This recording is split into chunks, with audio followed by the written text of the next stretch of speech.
people I think about when I read this, besides myself, is the Pharisees. They spent their whole life studying and memorizing scriptures as well as trying to do it. They knew the Bible inside and out. And if you had a question to ask the Pharisees, he would answer it confidently. He was always sure and sometimes right. The Pharisees knew all there was to know, but they missed the mark. Because how they applied what they knew was done out of pride, or at best, ignorance, but not out of love. Yeah, I threw myself in this category, not because I know everything, but because once upon a time I thought I did. I grew up in a Christian home. I was homeschooled from the time I was second grade, or went to a Christian school from the time I was second grade on up. I was in church every time the doors were open. I would even listen to Christian radio or preaching every day when I milked the cows. I knew a lot about Christianity, a lot about the Bible, a lot about God. I even knew enough to be able to argue with my religious study teachers in high school, a different point of view. But that knowledge, it wasn't used in love. The knowledge I had was used for whatever I wanted, to get whatever I wanted, whenever I wanted it. And after years of manipulating people, of misusing knowledge for my gain, of twisting or ignoring God's Word, His truth, to get whatever I desired, I looked into a mirror that reflected my soul, who I was. And I saw emptiness staring back at me. In every area that mattered, I realized that I was nothing. Because I did not have a love for God, and I did not have a love for people. Do you ever wonder why young people sometimes go off to college and they never come back to church? We say, well, they were such good kids. They knew all the right answers. But one of those reasons could be that maybe all that knowledge is like a shadow. Now, do you ever get a light and make all those shadows on the wall? I've got somebody to help me here. He has one of these 4 million watt light bulbs or something like that. Shine that one up here. You ever make these little shadow things, you know, like, oh, it's a duck, right? Or this is the other one I can do. It's a rock.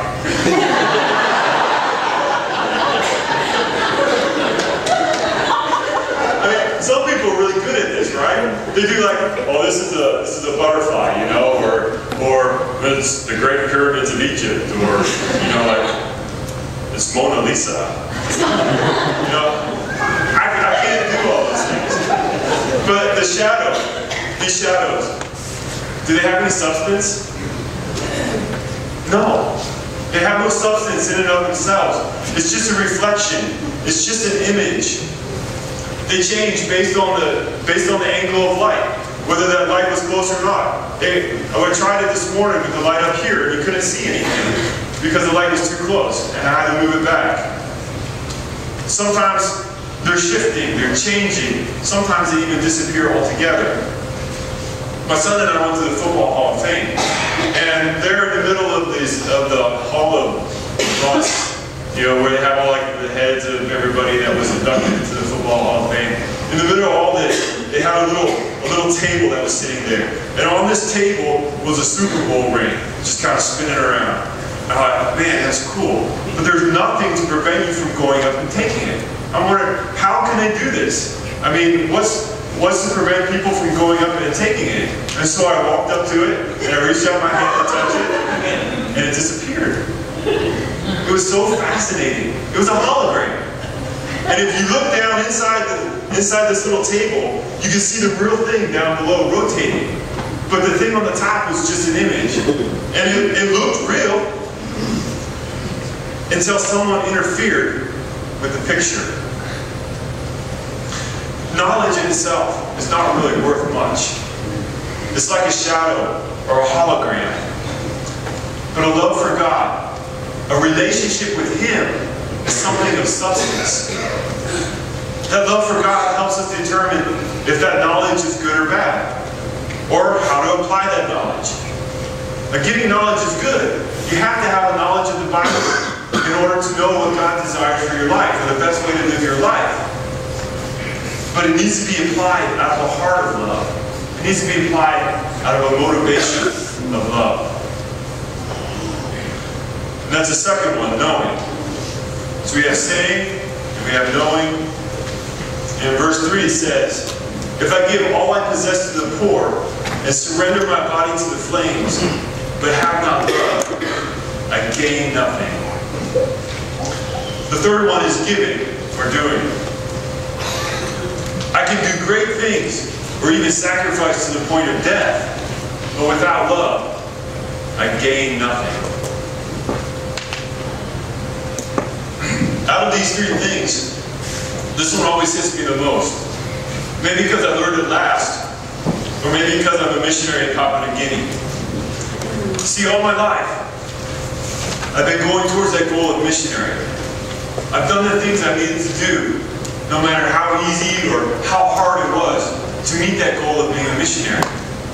And 8 years ago, I arrived in Papua New Guinea as a missionary. And soon after I got there, I was doubting why I was there, and I was angry with God. You see, before our first Christmas in Papua New Guinea, our house got broken into. They took shoes and a radio and a camera and the meat and ice cream out of the freezer. I guess robbing a house kind of makes you pretty hungry and works up a good appetite. I don't know. But I got upset with them, and I got upset with God. How could they do this to me? After all I've done to get there. How could God allow this to happen? When I'm here following His plan, I'm here because of His call. I've sacrificed so much. I'm here to help them. And they do this to me? And for a few months, God let me ponder this and be angry. And then He decided I just wasn't getting it. And so He reached over there and grabbed that big bat that He keeps beside His throne that has my name on it. You know the one that's right next to the one with your name on it. And out of love, He whacked me upside the head. And suddenly I understood. You see, God said, Sam, you know those people that broke into your house? I love them. I died for them, the same as I did for you. And then He opened my eyes to see that really I was just like them. You see, I was only concerned with myself. I wanted comfort and ice cream. I wanted to do great things for God. And I wanted those things more than I wanted love for God. And more than love for others. When I decided to love, I gained so much. I gained forgiveness from God. I gained freedom from bitterness. I gained a love for the people of Papua New Guinea. I gained the ability to stay in PNG and continue doing what God wanted me to do. And I gained a deeper love for God. Now, as you look at those three things, saying, knowing, and doing, they all have something in common. They have one thing in common. And that is they are all external things. They all can be had or done for many different reasons. And they can never really change us. The title of the sermon is Love Lost. Because you can do all these things without love. And in fact, sometimes we try to replace saying. We try to replace love with saying. Sometimes we try to replace knowing. I'm mixing this all up. Start over again. Sometimes we have a tendency to replace love with saying. Sometimes we have a tendency to replace love with knowing. And sometimes we replace love with doing. The more you do them outside of love, the harder it is to really love and experience God's love. It's kind of like malaria.